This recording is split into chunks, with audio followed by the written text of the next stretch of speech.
Donald Trump is out of his rabbit ass mind. He just announced that he is putting 25% tariffs on all goods coming into the U.S. from Colombia because his piss poor planning of administration decided that they were going to unilaterally ship migrants out of the U.S. to Colombia without getting pre-clearance from that country.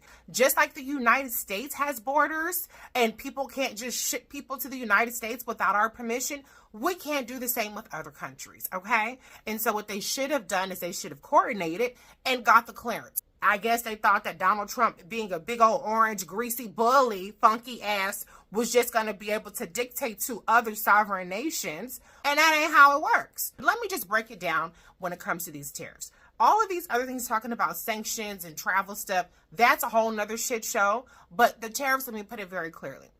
In 2023, we imported $17 billion of goods from Colombia. Now, tariffs typically are targeted, but what Trump is saying is he wants to issue a blanket tariff across all goods. So you take that $17 billion.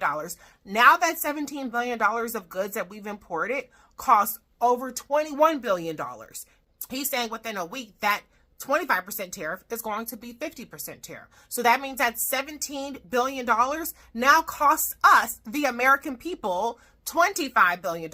So Donald Trump's fucked up deportation plan is going to potentially cost Americans $8 billion more. So if you divide that $8 billion by 160 migrants, that's a cost of $50 million per migrant that he wanted to deport. That's the price that we're going to pay. There ain't no motherfucker walking around this country that's worth a $50 million bounty. We're not talking about terrorists here. We're not talking about anybody that could not have been incarcerated if they are in fact criminals in the United States system. That's not $50 million a head. So what I'm going to continue to do is I'm going to continue to quantify the price of bigotry that we're all paying.